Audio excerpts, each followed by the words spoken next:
retrouvez maintenant Rencontre avec, une émission d'entretien avec une personnalité du monde chrétien d'aujourd'hui, présentée par Régis Burnet. Aujourd'hui, Didier-Marie Gollet, Carme Deschaux.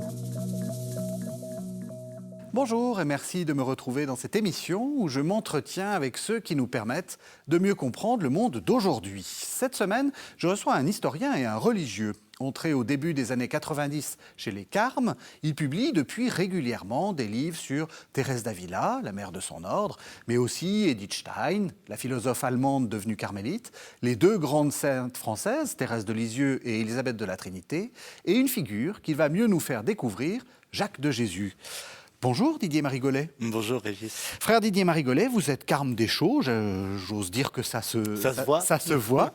Voilà, et donc vous avez une forte production que nous allons découvrir, mais on va aussi découvrir l'homme qui est derrière cette production. Alors évidemment, la question qui est rituelle dans cette émission, c'est comment est-ce que on arrive à devenir frère Didier-Marie Gollet?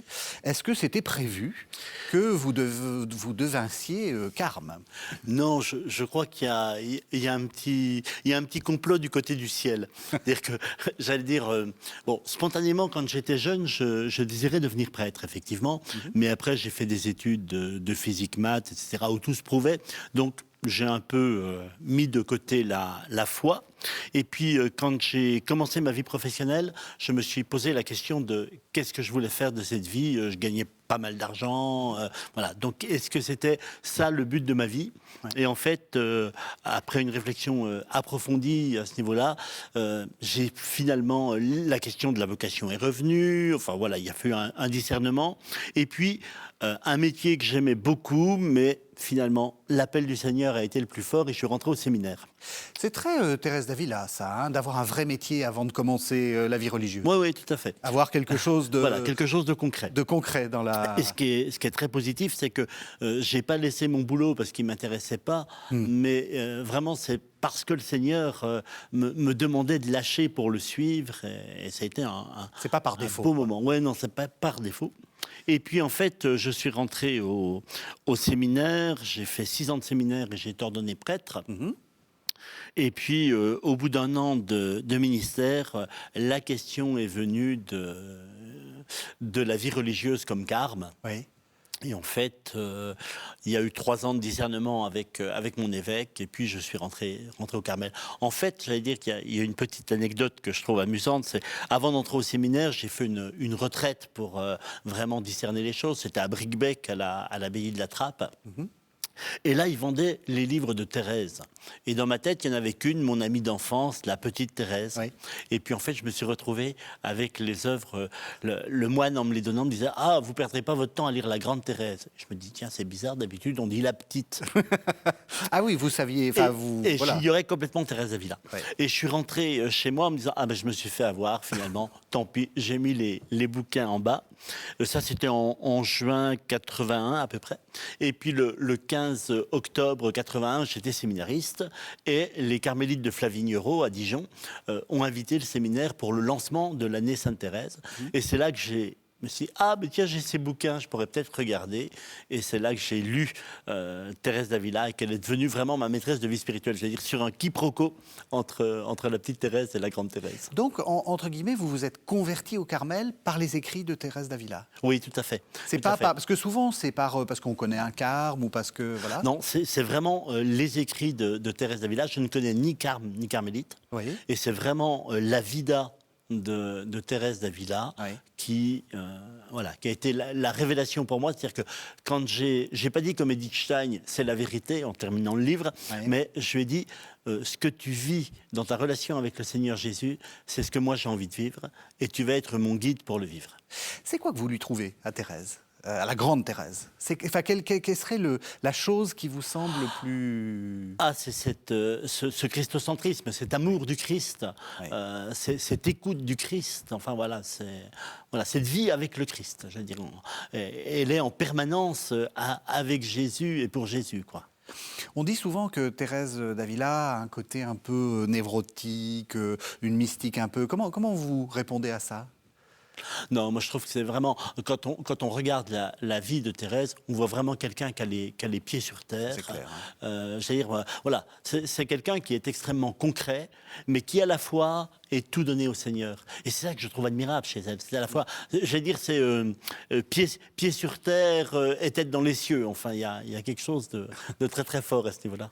Alors, on avait prévu un petit ordre, mais je vais le bouleverser des livres. Donc, comme on parle de la Madré. De la Madré, on va essayer de. Alors, je suis en train de la chercher, la Madré, C'est justement. la dernière, voilà. Voilà, c'est la dernière. Donc, on va montrer tous ces livres. C'est un peu compliqué, mais on va y arriver. Voilà. Voilà, Donc, ça, c'est le alors, livre que j'ai fait pour le voilà. pour le centenaire, pour 2015. Voilà. Donc, alors, ça nous permet tout de suite d'entrer un peu dans la manière dont vous écrivez. Vous avez fait des livres, j'allais dire, classiques, et puis vous faites beaucoup d'albums. Oui, c'est-à-dire que pourquoi j'essaye de présenter en fait la vie des saints en montrant comment dans leur vie, leur message prend forme. Parce que ça, je crois que c'est une caractéristique au Carmel, c'est que vie et message sont intimement liés. C'est-à-dire que c'est de l'expérience de la vie que jaillit le message de nos saints. Et c'est ce que j'essaye de montrer dans les albums, avec pas mal de photos pour aussi rendre les choses un peu concrètes, un peu agréables. Et puis quelques encarts pour permettre aux gens d'avoir le lieu historique, géographique, spirituel, enfin voilà. Et justement, pourquoi Atlas, Thérèse d'Avila ? Alors, Atlas, parce qu'en fait, on se promenait à travers les lieux où Thérèse a vécu. Ouais. Et donc, on a pas mal de petites cartes géographiques qui nous permettent d'aller vraiment sur ses pas. Et alors ça c'est quelque chose que je trouve très important, parce que c'est vrai que dans le... Enfin, les carmes, les carmélites ont très souvent, comme vous dites, une tendance à proposer sur les pas de Thérèse. Et j'avoue que moi, il m'est arrivé de faire ça. Et il se passe quelque chose. Ah oui, oui, ça. Alors, expliquez à ceux qui n'ont jamais fait pourquoi est-ce que c'est important d'aller à Avila, d'aller dans les autres couvents, d'aller voir... Enfin, moi, j'avoue que j'ai été extrêmement touché par les objets. Enfin, on a conservé les objets de Avila. Enfin... Mais je crois qu'il y a... Alors, les lieux, déjà, pour moi, les lieux parlent extrêmement. C'est-à-dire que l'austérité de la Castille, les remparts de la ville d'Avila nous permettent de comprendre les images que va prendre Thérèse. Oui. Et nous mettre, c'est-à-dire en syntonie avec elle. Enfin, et c'est vrai, quand on voit des objets, moi j'ai eu la chance pour une émission qui est passée d'ailleurs sur KTO, de tenir entre les mains un des livres qu'a lu Thérèse d'Avila. Ben c'est vrai que ça nous met en contact avec un objet, et à travers l'objet, à travers la personne qui l'a annoté, qui l'a tenu, qui l'a lu. Et je crois que c'est vrai que... Et puis, mettre ses pas dans les pas de quelqu'un, j'allais dire, voilà. C'est-à-dire qu'on n'est plus simplement des intellectuels qui nous approchons raisonnablement d'une figure, mais...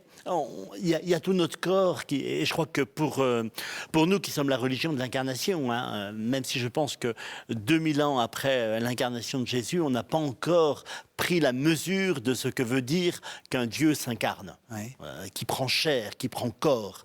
Et je crois que c'est important. Enfin, suivre un saint, pour moi, c'est toujours aussi marcher derrière. Là, je reviens d'un pèlerinage sur les pas d'Edith Stein. Et effectivement, il s'est produit quelque chose pendant ce pèlerinage, parce que le fait de marcher, de voir des objets, de voir des paysages qui ont été, d'être dans des lieux que les saints ont connus, ça nous permet de mieux comprendre, j'allais dire, leur cheminement, leurs pensées. Ça nous met en contact avec eux d'une certaine manière.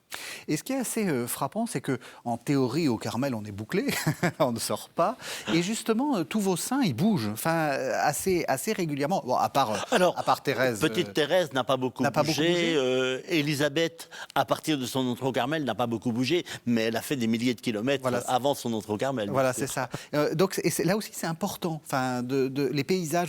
Chaque fois que je fais un entretien avec un carme ou une carmélite, on sent que c'est important. De voir, voilà. Qu'est-ce qu'il y a de spécifique dans le Carmel pour ça ? Parce que justement, on a l'impression de quelque chose de encore une fois, hein, c'est une forme de... Enfin, je vous provoque un peu. On a l'impression de quelque chose de très désincarné, de très... d'un peu mystique. Mais justement, non, je crois que c'est très incarné. Et je crois que justement, c'est ce côté très incarné que font les lieux. C'est-à-dire que je crois que une des spécificités du Carmel, c'est l'expérience. Oui. C'est-à-dire que je crois que nos saints ne disent pas autre chose que l'expérience qui a été la leur. Oui.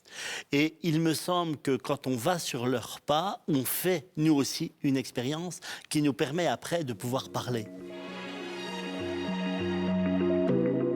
Vous écoutez actuellement Rencontre avec, une émission d'entretien avec une personnalité du monde chrétien d'aujourd'hui, présentée par Régis Burnet. Aujourd'hui, Didier-Marie Gollet, Carme Deschaux. Il y a quelques instants, vous avez dit on n'a pas bien perçu ce que c'est que l'incarnation. Qu'est-ce que vous vouliez dire? Je pense que ça va de pair avec ce que vous dites du Carmel, en réalité. Oui, c'est-à-dire que je crois qu'on a... bon, moi, je réfléchis beaucoup à cette question-là, mais notre Dieu s'est incarné. C'est-à-dire qu'il a pris chair, il a pris un corps comme le nôtre, et c'est pas rien. Je veux dire, ça donne une dignité à notre corporéité, ça donne une dimension absolument extraordinaire au fait que je suis un corps, je n'ai pas un corps, je suis un corps, et que Dieu ait choisi pour venir à ma rencontre, de prendre lui-même un corps. Je trouve que c'est quelque chose qui... Je pense qu'on n'a pas encore fini théologiquement, spirituellement, de mesurer l'impact que ça a, effectivement, et ce que ça signifie. Justement, il y a beaucoup de fantasmes, surtout sur les carmels féminins. Est-ce que le corps a de l'importance? On imagine dans le Carmel qu'on est là tout le temps à prier, etc. Non, on travaille. Ben non, voilà, c'est-à-dire qu'on travaille, on entretient ses bâtiments, on entretient aussi son corps, c'est-à-dire quelque part, c'est-à-dire qu'on le soigne, voilà, et je crois que c'est très très important parce que notre Dieu s'est incarné. Oui. Et la fête de l'incarnation, enfin la fête de Noël a une importance vraiment très forte au Carmel. Oui. Donc, on revient, on quitte un peu Thérèse d'Avila. Donc, vous avez cette sorte de passion pour Thérèse d'Avila. Vous rentrez au Carmel. Peut-être expliquer. C'est vrai que, un peu grâce à vous d'ailleurs, on a beaucoup d'images sur les carmélites. Et puis, il y a beaucoup de films, etc. Les carmes, c'est un peu différent. Comment c'est une vie de carme? D'abord, vous êtes moins, si j'ose dire, vous êtes moins verrouillé. Enfin, vous pouvez sortir plus facilement. Vous pouvez. Oui, alors, c'est quoi déjà, comment ça se passe? Dans le monde, on est beaucoup moins nombreux puisque nous sommes 4000 carmes Deschaux dans le monde, et nos sœurs moniales sont à peu près entre 10 000 et 11 000. Oui.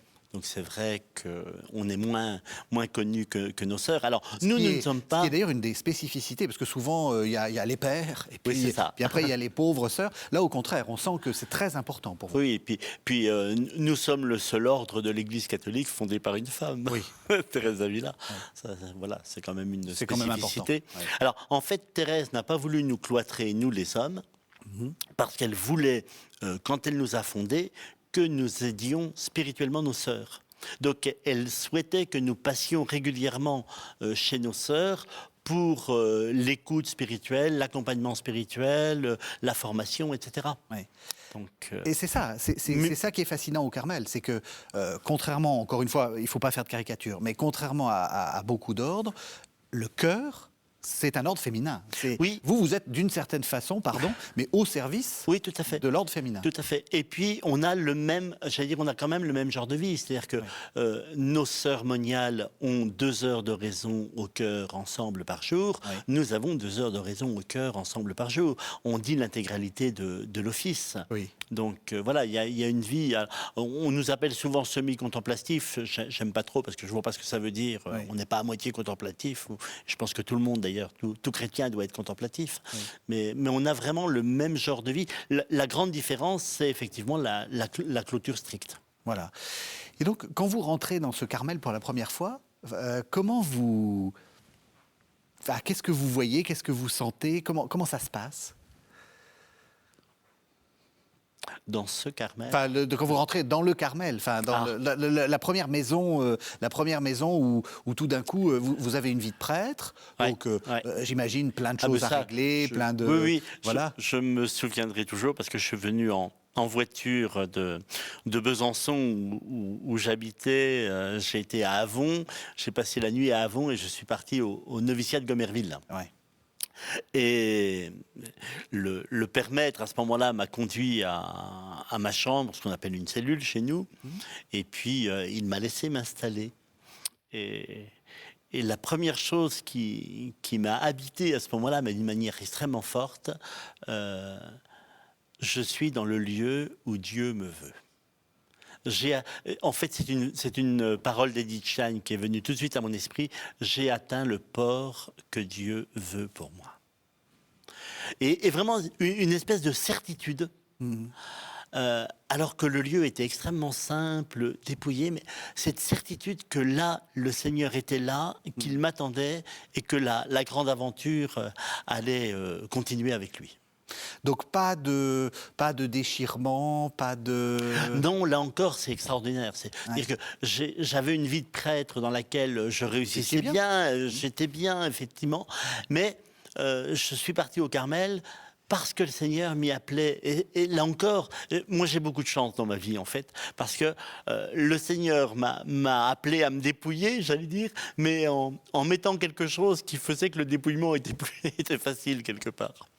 Alors, quand on veut devenir grand carme, comment est-ce qu'on fait pour quand on est petit carme? Quelles sont les premières... c'est quoi il faut faire profession, on nous apprend la vie, comment ça se passe? Alors d'abord, alors maintenant on a un moment de postulat. Moi j'ai échappé au postulat, Oui. mais il y a maintenant une année de postulat pour quelqu'un qui s'intéresse. Mais il faut dire que moi je fréquentais déjà, j'étais membre de l'ordre séculier, donc ça explique. Dites-en un mot, ça c'est important parce que... Donc en fait l'ordre séculier ce sont des laïcs, Oui. mariés, célibataires, ayant une profession, etc. et qui vivent de l'esprit du Carmel. Alors, vivre de l'esprit du Carmel, ça veut dire quoi? Ça veut dire mettre au moins une demi-heure de raison dans sa vie au quotidien. Oui. Et puis, dans l'ordre séculier, on se réunit aussi une fois par mois. Alors, soit toute une journée, soit une demi-journée. Certains font tous les 2 mois un week-end, enfin voilà. Mais il y a une vie de communauté régulière dans laquelle on approfondit les saints du Carmel, dans lesquels on partage sur notre vie d'oraison, etc. Et voilà. Et vous embauchez? Oui, bien sûr. Je veux dire, on peut, enfin, c'est tout à fait. ouvert, enfin, il faut... Voilà. C'est très ouvert. Il y a régulièrement des gens qui frappent à la porte et qui sont accueillis. Alors d'abord pendant un temps pour regarder, puis après ils entrent en formation. Voilà. Ouais. Donc vous étiez déjà un peu accoutumé. Alors moi j'étais déjà un petit peu tombé dans la sauce, si voilà. on peut dire. Et le provincial de l'époque, jugeant que j'avais été membre d'une communauté de l'ordre séculier, m'a dit écoute, c'est pas la peine que tu fasses du postulat. Donc j'ai fait juste un an de noviciat.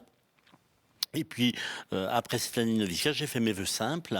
Donc profession de pauvreté, chasteté, obéissance. Et puis j'ai fait pour 3 ans. Et au bout des 3 ans, moi, il me semblait que tout allait bien, que je me sentais dans mon élément. Donc, j'ai demandé à faire ma profession solennelle, c'est-à-dire l'engagement définitif. Et puis, ça a été accepté. Et j'ai fait cet engagement définitif. Qu'est-ce qui vous a poussé à devenir donc le rédacteur de tous ces livres qu'on va voir petit à petit? On va voir les grandes figures qui vous occupent. Ça, c'est vraiment le plus pur des hasards, j'allais dire. En fait, le provincial de l'époque, quand je suis arrivé, quand j'étais novice m'avait demandé, parce que je m'intéressais beaucoup à la figure d'Edith Stein, et j'avais déjà donné des petites sessions comme prêtre diocésain sur Edith Stein. Et puis, il m'avait dit, ça serait bien que tu écrives dans un ouvrage collectif qui s'appelait Carmel Horizon 2000. Et donc, j'ai fait une petite biographie d'Edith Stein, une présentation. Et à ce moment-là, le provincial m'a dit, j'espère que plus tard, tu écriras. Et je me suis dit, mais attends, moi, je ne suis pas venu au Carmel pour écrire. Je suis venu au Carmel pour prier, etc. Et puis, en fait, j'ai j'ai fait deux pèlerinages, en fait, sur les pas d'Edith Stein. Et j'ai eu envie de partager ce que j'avais vécu en partageant les lieux, en partageant les photos, en partageant... Edith Stein était devenue une personnalité tellement importante pour moi que j'ai été voir Nicolas Jansède, le directeur du CERF à l'époque. On avait déjà publié Sources cachées et Vie d'une famille juive, et je lui dis j'aimerais faire un album sur Edith Stein.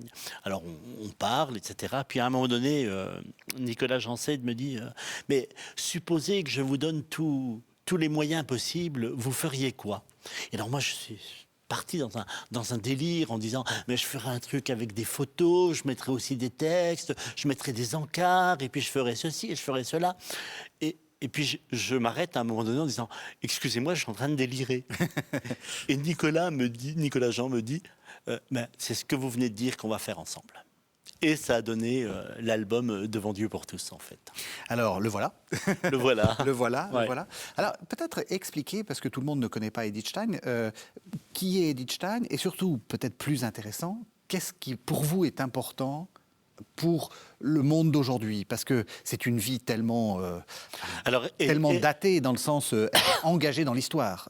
Oui, Edith Stein est née en 1892 en Allemagne, en Prusse, en fait. Elle est d'une famille juive. Elle est née pour la fête de Yom Kippour. Elle va quitter vers l'âge de 14 ans, 15 ans, elle va quitter la foi de ses pères. Elle dit qu'elle a arrêté de prier, qu'elle a arrêté de croire. Elle devient ce qu'elle appelle libre penseuse. Et puis, en fait, elle va s'engager en philosophie. On peut dire qu'Edith Stein entre en philosophie comme on entre en religion. Oui, c'est clair. C'est clair. C'est vraiment... Oui. Ouais. Et donc, elle va découvrir la phénoménologie avec Husserl. Et comme dira sa marraine, la phénoménologie devient sa langue maternelle, quoi. Ouais. Et donc, elle reste en quête de la vérité.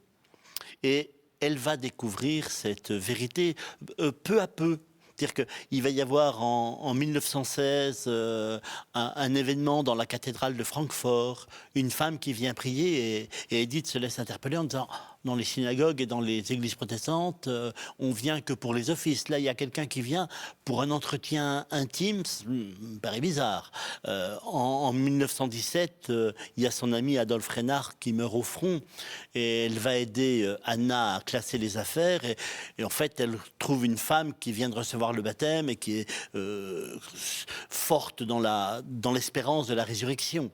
Ça va l'interpeller. Et puis, elle va lire la vie de Thérèse d'Avila, qui dévoile ce qu'elle vit avec le Christ. Et là, c'est ce qui va faire basculer Edith, et elle va demander le baptême qu'elle recevra le 1er janvier 1922. Et puis après, alors là, elle aurait voulu entrer tout de suite au Carmel, mais ses conseillers spirituels vont le lui refuser, d'une part pour épargner sa maman juive, et d'autre part parce qu'il découvre les capacités intellectuelles qui sont les siennes. Et donc, elle va être enseignante, elle va être conférencière sur le thème de la femme, sur le thème de la vocation, sur le thème de l'éducation. Et puis, en 1932, elle entre à l'Institut des sciences pédagogiques de Münster, mais avec la venue au pouvoir du national-socialisme allemand, elle est non-arienne, donc elle ne peut plus enseigner. Et c'est à ce moment-là qu'elle choisit de répondre à la vocation qui était vraiment la sienne en 1922. Et donc en 1933, elle entre au Carmel de Cologne. Elle fera profession. Fin 1938, elle va déménager pour aller au Carmel d'Esch parce qu'elle sent qu'elle est un danger pour sa communauté. Et finalement, au Carmel d'Esch, elle sera malgré tout rattrapée par bon, j'y arriverai pas, par les nazis, en fait, et elle sera déportée et gazée à Birkenau 2, en 1942. Il y a un texte extraordinaire d'Edith Stein qui explique qu'elle va sortir du Carmel, donc elle va sortir de la clôture, mais qu'en fait, les anges seront les gardiens. Donc il y a quelque chose d'admirable là. Enfin, on sent que c'est héroïque. Enfin, il y a une vie héroïque. Et je trouve que c'est alors, elle est extrêmement contemporaine. C'est-à-dire que, voilà, elle est morte en 1942, c'est très proche de nous. Elle a un langage qui qui annonce déjà Vatican II. Donc en fait, quand on la lit aujourd'hui, on a vraiment l'impression de lire quelqu'un de notre temps, parce qu'elle a été vraiment une précursiste de son époque.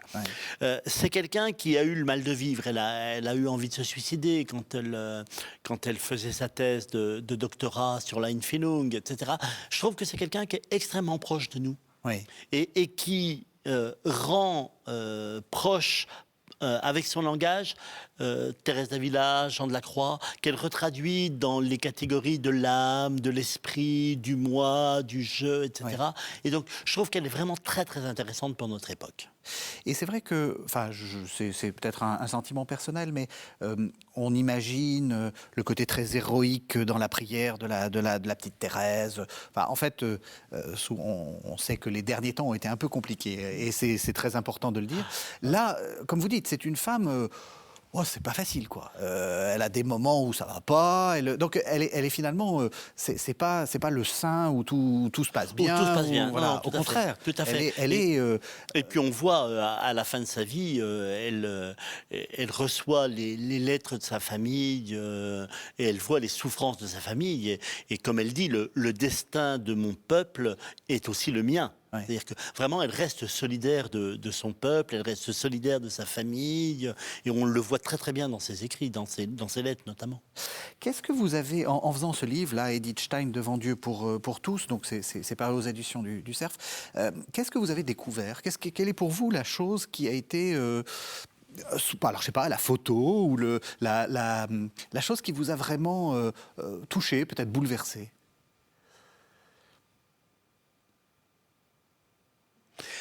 Je pense que le grand bouleversement, ça a été de passer à Auschwitz. Oui. Ça, je crois que, enfin, quand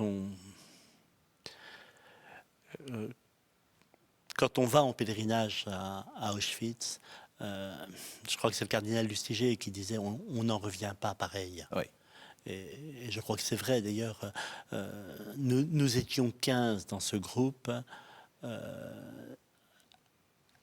À des moments différents, pour chacun, mais tout le monde a craqué pendant la journée à Auschwitz. Tout le monde a craqué. Tout le monde s'est effondré en larmes à un moment donné ou à un autre. Et c'est vrai que, voilà, je crois qu'on est devant l'indicible. Et Edith Stein nous place devant l'indicible, et devant cet indicible, on est devant Dieu pour tous. Et ça, pour moi, c'est pour ça que j'ai voulu ce titre, Devant Dieu pour tous, parce que je crois que voilà, c'est ça. Jusque-là, y compris jusque-là. Oui. Je pense que c'est effectivement une expérience qu'il faut inviter les gens de plus en plus à faire, parce que le temps passe, on a moins ce rapport immédiat, parce que les survivants ne sont plus là, et de fait... c'est une expérience... Et il faut rester les témoins de ce qui s'est passé. Oui. Mais je me souviens quand j'ai été provincial, j'avais emmené les frères de ma province sur les pas du Père Jacques de Jésus à Mauthausen-Gusen. Et à la fin de ce temps de pèlerinage, on a eu la chance d'être accompagné par 4 déportés, dont 3 avaient connu le Père Jacques dans les camps. Et le dernier soir, j'avais proposé un petit temps simplement où chaque frère pouvait dire ce qu'il avait marqué dans les 4 jours qu'on avait vécu. Et les déportés m'avaient dit, mais est-ce que vous voulez qu'on vous laisse entre vous? J'avais dit, non, écoutez, vous avez tout vécu avec nous, on vit jusqu'à la fin ensemble. Et puis à la fin, il y a monsieur Jean Gavard, bien connu, qui me dit, est-ce que je peux prendre la parole? J'ai dit, oui Jean, vas-y. Et il me dit, et il nous a dit ceci: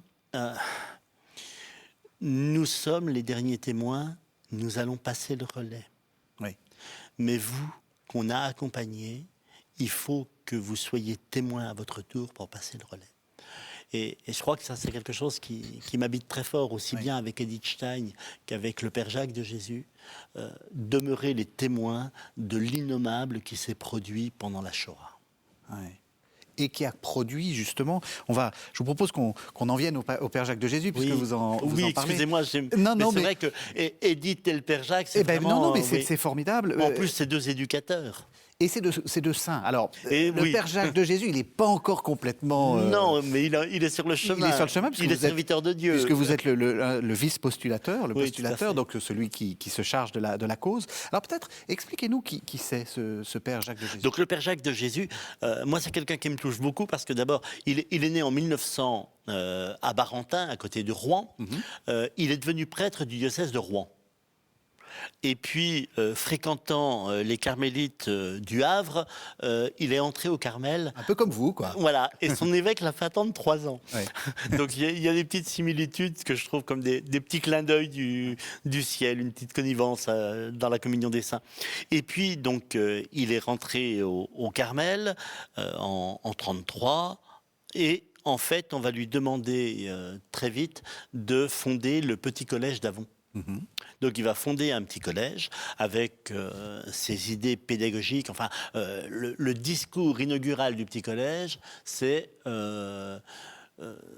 je sais que vous êtes d'accord avec nous, le but de l'éducation, c'est de faire de ces enfants des saints. Tel quel.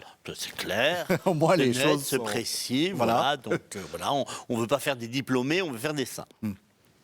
Et puis en fait, la guerre va venir avec son lot, le Père Jacques va être enrôlé, etc.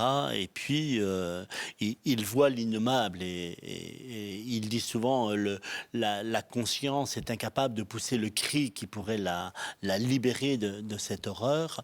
Et il va cacher des enfants juifs au petit collège. Alors il y en a pas mal qui vont passer par le petit collège et qui va replacer Avon, expliquez où c'est pour, près de Fontainebleau. Oui, c'est ça. Donc c'est dans le sud de Paris. Voilà, c'est dans le sud et donc, de Paris. Et donc on est justement du côté de dans la France occupée. Oui.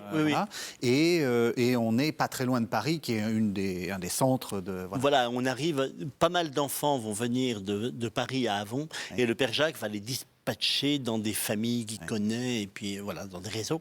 Et puis il y en a 3 en fait qui ne pourra pas placer parce que les familles à qui il demande disent non, non pas par désintérêt, mais parce qu'en fait ils ont déjà d'autres enfants et qui peuvent pas en cacher plus. Et donc il décide de les cacher sous un nom d'emprunt parmi les élèves. Il prévient d'ailleurs les élèves, les grands. Et ça, c'est extraordinaire parce qu'il a fait une confiance aux grands qui fait qu'il y avait des fois des fratries. Eh bien, les petits n'ont jamais su qu'il y avait des enfants juifs.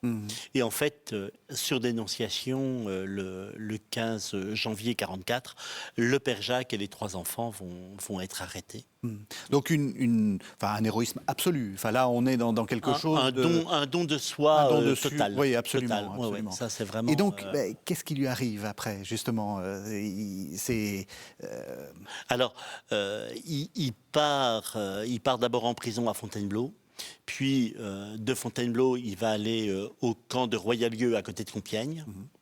Et puis là, il est tellement actif que les Allemands ne le supportent pas. Et ils vont l'étiqueter Narthunnebel.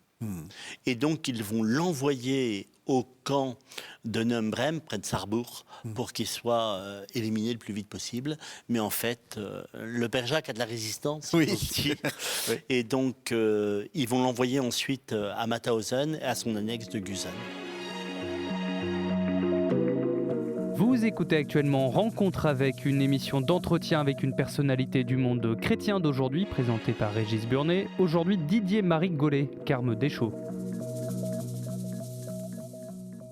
Et donc là, c'est là où il y a de l'héroïsme aussi, parce qu'il sait très bien que, en tant que carme religieux, il aurait pu passer un petit peu, voilà. Oui, il aurait pu se déclarer comme prêtre et partir éventuellement à Dachau. Et non, mais il veut rester. Il veut rester. Comme il avait dit, les frères Carme vont essayer de le faire sortir de la prison de Fontainebleau. Ils vont même lui donner de l'argent pour que... Et le Père Jacques répond, non, il faut des prêtres dans les prisons, si vous saviez. Oui, oui. Non, il veut rester avec... Là, il y a vraiment toute une conversion qui se fait pour lui. Il oublie complètement les enfants, qui étaient pourtant son trésor, mais parce qu'il voit des gens qui souffrent et qu'il veut être à côté de ceux qui souffrent. Parce qu'en eux, il voit le Christ humilié, le Christ crucifié. Hein. Donc un héros absolu. Oui, un héros absolu, je crois, oui. Ah ben justement, le don de soi jusqu'au bout, Père Jacques de Jésus. Donc ça, c'est un... C'est un colloque que nous colloque avions fait pour... En 2015, je crois. Je ne sais plus. Je peux vous le dire. Oui. Je peux vous le dire, vous savez, il suffit de regarder. Non, c'est... alors, oui, 2020, le livre. Par contre, le colloque, Ça doit être 2015. Peut-être 2015, voilà. Oui, c'est ça, acte du colloque du 75e anniversaire de la mort du Père Jacques, 2015. Voilà. Et puis, le Père Jacques de Jésus, prier 15 jours avec. Alors, justement, qu'est-ce que... non seulement c'est une figure héroïque, donc il faut connaître, mais c'est une figure spirituelle. C'est une figure spirituelle. Ah oui, c'est un contemplatif. Moi, j'aime beaucoup... Qu'est-ce qu'il y a dans ces 15 jours, là, dans l'espèce de mini-retraite que vous nous proposez avec... Alors, il y a beaucoup de choses, et on commence par regarder la création. Parce que le Père Jacques est quelqu'un qui aimait regarder la création. Et même, on a ce témoignage extraordinaire de Jean Quérol à Gusen, où, sur la place d'Appel, le Père Jacques réunit les plus jeunes qui étaient avec lui, 18, 19 ans, et leur dit « Regardez ce coucher de soleil ». Bon, vous imaginez, on est sur la place d'Appel avec tout ce que ça veut dire. Hein, oui, et le Père Jacques les fait décoller de cette réalité insupportable en les aidant à regarder la beauté d'un coucher de soleil. Alors ça, c'est le Père Jacques. Le Père Jacques est quelqu'un qui regarde, qui a un regard contemplatif qui lui permet de rejoindre le Créateur. Et c'est pour ça que j'ai ouvert ces 15 jours sur cette notion-là, parce que c'est très très beau. Et après, je parle du Christ, de l'Eucharistie, enfin de toute la manière dont il va vivre sa vie spirituelle avec le Christ. Ouais. Est-ce qu'il savait qu'il était un saint ? Il savait qu'il était un pauvre homme. Oui, c'est ça qui me frappe beaucoup. Il savait qu'il était un pauvre homme. Il se présente comme un pécheur. Il est conscient des limites qui sont les siennes. Et il demande beaucoup dans ses petits écrits au Seigneur de le corriger, de le purifier, de le rendre saint. C'est ça, il y a quelque chose de très humble. Enfin, moi, oui, ça m'a beaucoup frappé parce que, justement, c'est une figure... il devait avoir un caractère... Il devait avoir un caractère assez épouvantable. Oui, il faut le dire quand même. Oui, tout à fait. Mais en même temps, c'est quelqu'un qui savait aussi demander pardon, qui savait... mais quelqu'un de très humble en réalité. Oui. Alors... On passe de Jacques, de Jésus. Oui, ici, qu'est-ce qu'on peut faire pour que la postulation avance ? Vous attendez quoi, un miracle ? Est-ce qu'il faut prier pour ça ? Oui, c'est une question. On distribue pas mal de petites prières pour que les gens prient, demandent des grâces et qu'ils nous envoient. Très récemment, je viens de recevoir encore un récit d'une grâce. Donc voilà. Donc ça montre qu'il y a une réputation de sainteté. Donc voilà, il faut le prier, il faut parler de lui. C'est vrai que le film Au revoir les enfants alors de Louis Malle, on a oublié de le dire, avait permis de le héros rendre très célèbre. Voilà, c'est le héros de ce film qui a été très important. Si on veut se rendre sur son tombeau, on va où ? À Avon, il est enterré dans le cimetière des Frères, et à Avon, nous avons fait un mémorial Père Jacques, c'est-à-dire qu'à l'entrée du couvent, donc les gens ne sont pas du tout obligés d'aller dans le couvent, ni dans la chapelle, ni quoi que ce soit, c'est-à-dire qu'à l'entrée, il y a un lieu qui lui est dédié et qui retrace toute sa vie et qui permet aussi, d'une certaine manière, de faire des expériences. C'est-à-dire qu'il y a à la fois des panneaux, il y a à la fois des vidéos, il y a à la fois des vitrines exposées, et puis surtout on fait un chemin un peu obscur qui est le chemin du calvaire du Père Jacques, de son arrestation à la libération du camp. Alors, c'était un nous de majesté, en fait, quand nous avons fait. C'est vous qui avez beaucoup...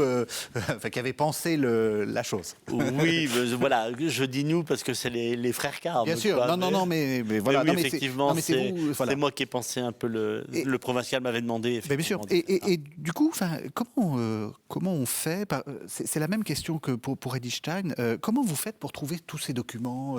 Vous allez dans des archives, où se trouve tout ça ? C'est facile à à collationner, à regrouper pour faire C'est-à-dire, voilà, il faut aller dans les lieux d'archives. Oui. Il faut aller dans les lieux d'archives, il faut aller sur les lieux, prendre des photos, etc. Il faut, pour le mémorial Père Jacques, j'ai eu besoin de m'installer dans le lieu. Qui était un épouvantable garage en forme rectangulaire. Oui. Et de me dire, mais qu'est-ce que je peux faire là-dedans, quoi. Oui, c'est ça. Mais sentir, et petit à petit, c'est très curieux, ça. Quand je suis dans un lieu et que j'imagine, voilà, il me faut du temps, mais petit à petit, les choses se mettent vraiment en place d'une manière qui devient très très vite harmonieuse, et je sens très vite comment je peux faire les choses. Et après, pour le Père Jacques, c'est sûr qu'on avait un certain nombre d'objets. Je pense à la médaille, on a la médaille des Justes du Père Jacques. Oui, parce qu'il a été déclaré juste parmi les nations. Oui, donc, c'est ça. On a, pour le 50e anniversaire des camps, la Monnaie de Paris avait fait une médaille qu'elle avait donnée à tous les déportés qui étaient encore en vie. Et le colonel de Bonneval avait reçu sa médaille. Et le colonel de Bonneval était venu à Avon offrir sa médaille en disant « Si moi je suis encore en vie, c'est grâce au Père Jacques. Donc ma médaille, je la donne au Père Jacques. » Donc forcément, quand j'ai vu cet objet-là à Avon, j'ai dit c'est pas possible. Il faut le montrer. Il faut qu'il soit dans les objets. Oui. Les carmélites du Havre avaient conservé la couronne de profession. À l'époque, les frères, pour leur profession solennelle, avaient une couronne sur la tête. Ce qu'on ne fait plus maintenant. Et une couronne de rose en tissu. Oh. Alors bon, ça signifiait le don de soi, etc. Alors on le fait plus maintenant. Et puis vous avez tort, parce que c'est sans doute bien joli. Et on n'a aucune photo de frère comme par hasard avec la couronne comme sur par la tête. hasard. Mais n'empêche que les sœurs avaient cet objet, et on a des lettres où le Père Jacques demande que la couronne soit discrète, etc. Et puis on a la lettre où il remercie en disant c'était parfait. Et du coup les sœurs ont accepté de nous prêter cette couronne qu'on a mis au mémorial. Et là aussi, c'est toute une époque. Voilà, c'est une époque. C'est intéressant. Il y a son bréviaire, il y a les médailles qu'il a utilisées. Pour moi, il y a une croix qui est absolument extraordinaire. C'est la croix de son chapelet. Ouais. Mais le Père Jacques était à l'époque professeur au Collège Saint-Joseph du Havre, et il avait des élèves protestants. Au moment de partir pour le noviciat, il veut faire un cadeau à un élève protestant qu'il aimait beaucoup. Ouais. Eh bien, il a pris son chapelet, il a ôté la croix. On peut l'enlever. Enfin, Oui, c'est ça, on peut ôter la croix. Ouais. Il a ôté la croix et il l'a offert à cet élève, sachant que pour un protestant, le chapelet n'avait pas beaucoup de sens. Et ce monsieur, avant de mourir, a demandé à sa famille que la croix soit rendue au couvent d'Avon. Et donc là aussi, je me suis dit, mais on ne peut pas ne pas mettre ça dans l'exposition. Donc voilà, c'est-à-dire qu'on trouve des objets. Alors c'est pareil pour les livres, en fait, je vois un certain nombre d'objets qu'on me permet de prendre en photo dans des archives, dans des lieux, etc. Et je me dis après, il faut que les gens puissent avoir accès à ces toujours ce côté choses-là. concret. Hein. Parce que, oui, c'est ça, c'est l'expérience. L'histoire passe par là. Eh bien oui, tout à fait. Alors on va continuer, puisque on est si bien parti, évidemment avec la star des stars. Thérèse la petite Thérèse. La petite Thérèse. Alors, mon amie d'enfance. Vous voyez, voilà. Vous avez fait plusieurs choses. Alors, il y a eu un visage de Thérèse de Lisieux avec des magnifiques. En fait, c'est tous les portraits. En fait, c'est un livre qui avait été Visage de Thérèse au singulier, avait été un livre du père François de Sainte-Marie, qu'il avait fait dans les années 56 ou 57, je crois, où il avait recueilli toutes les photos qu'on avait de Thérèse. Ouais. Malheureusement, ce livre a été épuisé d'une part. D'autre part, comprenait quand même quelques inexactitudes, sans doute que le mien en contient aussi. Et du coup, on a eu l'idée de refaire un livre qui permettait de donner toutes les photos de Thérèse. Et puis, alors, une vie de Thérèse en images avec... alors là, c'est assez intéressant parce que c'est une vie, avec toutes les... parce qu'il y a eu quand même il y a eu beaucoup de comment dire, c'était une sainte très populaire. Et Oui, donc, oui. c'est toutes les images un peu populaires, On essayait. pas toujours très jolies, Non, mais souvent très touchantes. Et en même temps, on a trouvé une vie de Thérèse pour enfants qui était illustrée avec des dessins. Et en fait, aux archives du Carmel, l'archiviste m'a retrouvé, et j'étais très heureux de ça, une de ces vies qui était coloriée par des carmélites, Oui. notamment par Mère Agnès. Alors je trouve que ça c'est Ah oui, sympathique quand même. d'avoir des dessins qui ont été coloriés par Mère Agnès. On se dit qu'elle avait quand même beaucoup de temps à perdre que de faire du coloriage. Peut-être que ça la détendait aussi. Ça devait la détendre. et puis donc une vie de Sainte-Thérèse de Lisieux. Ouais. Là aussi, on la connaît tellement. Enfin, puis on a fait Alors, on la tellement connaît- on la connaît, on de la connaît pas. documentaires, etc. Pour vous, c'est qui, Thérèse? Ah, pour moi, c'est une amoureuse de Jésus. Oui. C'est une amoureuse de Jésus. Pour moi, si je dois résumer en une seule phrase tout Thérèse de Lisieux, je prends la phrase qui revient très souvent dans ses écrits, « Aimer Jésus et le faire aimer ». Oui. Et pour moi, ça dit tout Thérèse. C'est-à-dire qu'il y a le aimer Jésus, mais si j'aime vraiment Jésus, j'ai envie de le faire aimer, et je ne peux pas le faire aimer si je ne l'aime pas. Enfin, et il y a toute la dimension mystique, j'allais dire, de aimer Jésus, et toute la dimension missionnaire, le faire aimer. On a bien fait de la déclarer docteur de l'Église? Vous n'allez pas dire le contraire. Mais, Oui, bien sûr. mais pourquoi? Pour vous, qu'est-ce qui fait? Parce que d'habitude, les docteurs de l'Église, c'est du niveau saint Thomas d'Aquin. Hein. Je pense que Thérèse, si on regarde bien, il y a vraiment des choses très, très, très fortes. Hein. Tout à fait d'accord. Tout ce qui est sur la dimension de l'abaissement. Oui. L'abaissement du Christ dans son incarnation. Ce deuxième abaissement dans sa passion, qu'elle porte d'ailleurs dans son nom, hein, Thérèse de l'Enfant Jésus de la Sainte Face, et qui se poursuit dans l'Eucharistie. Et je trouve que là, il y a une image d'un Dieu qui se fait petit et qui nous invite à nous faire petits. Et je trouve ça extraordinaire. Enfin, il y a plusieurs choses chez Thérèse qui me... On arrive à la fin de l'émission. Alors, il y a aussi un Élisabeth de la Trinité que je montre rapidement, mais Élisabeth, oui, bien sûr. peut-être d'un mot, Élisabeth de la Trinité. Oui. Et puis après, je voudrais vous poser une dernière question. Mais... Élisabeth, c'est quelqu'un qui fait rayonner Dieu. C'est quelqu'un qui nous apprend, enfin moi, Élisabeth, c'est quelqu'un à qui je reviens très très souvent, parce que c'est la sainte de l'intériorité. C'est celle qui nous fait vivre en intimité avec les trois. C'est celle qui nous fait vivre dans la communion des saints. Appelle-moi, je t'aiderai, dit Élisabeth. Et voilà, je crois que Élisabeth, c'est la grande sœur qui nous prend par la main et qui nous emmène vers le Dieu Trinité. Alors, dernière question, j'ai découvert, parce que vous m'avez envoyé une sorte de bio, hein, que vous aviez été provincial, supérieur, prieur, etc. Là, on a l'impression que vous êtes tout entier dans les études, etc. J'ai découvert que vous étiez un apparatchik. Pardon, c'est un peu de provocation, je ne le ferai pas à n'importe qui. Qu'est-ce que ça vous a appris, justement, d'être aussi un responsable? Est-ce que ça va avec ça? Est-ce qu'il y a deux frères Didier et Marie Golay? Est-ce qu'il y en a un qui est le supérieur et est-ce qu'il y a l'écrivain?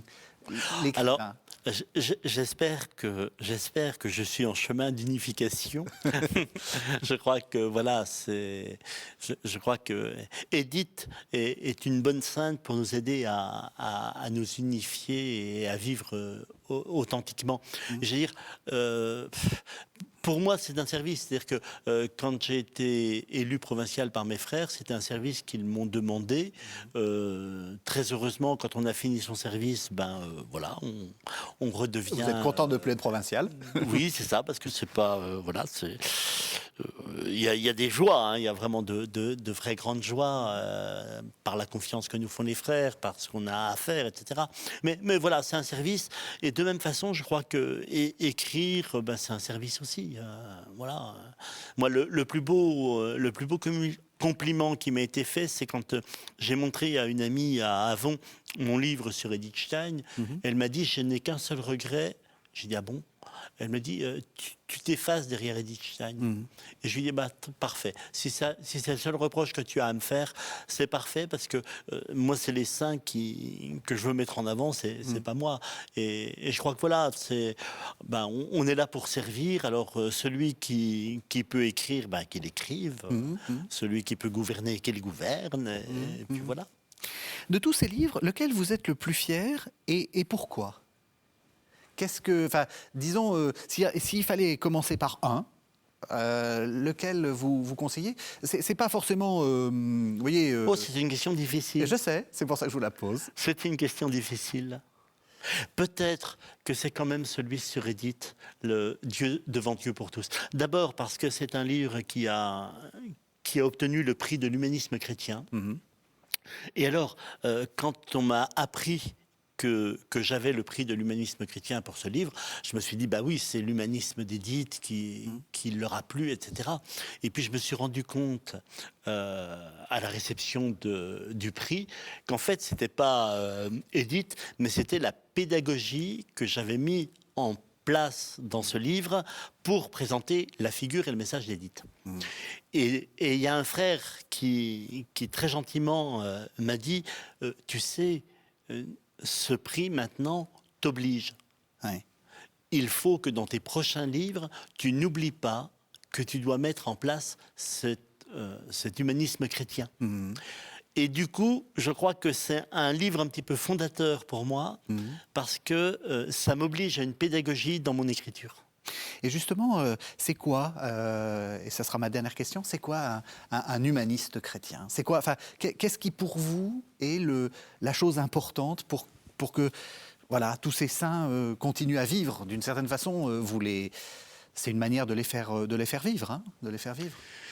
Je crois que c'est aussi prendre l'incarnation, ce que je disais tout à l'heure. Voilà, je crois que l'humanisme, c'est déjà prendre l'incarnation telle qu'elle est.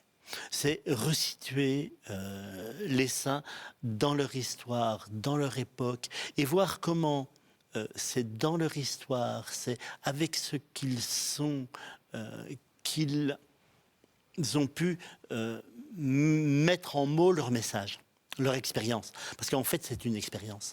Et je crois que, oui, l'humanisme chrétien, pour moi, c'est mettre en mots une expérience dans une époque et dans un temps donné. Merci beaucoup, frère Didier Marigolet. Merci d'être venu. Donc, je ne vais pas rappeler tous les livres. Peut-être celui sur Jacques de Jésus et peut-être inviter nos téléspectateurs à aller à Avon, à aller prier le Père ce mémorial de Jésus et puis œuvrer pour la canonisation. Tout à fait. Merci beaucoup. Merci beaucoup. Merci de nous avoir suivis. Vous savez que vous pouvez retrouver cette émission sur le site internet de KTO, www.ktotv.com, et on se retrouve la semaine prochaine.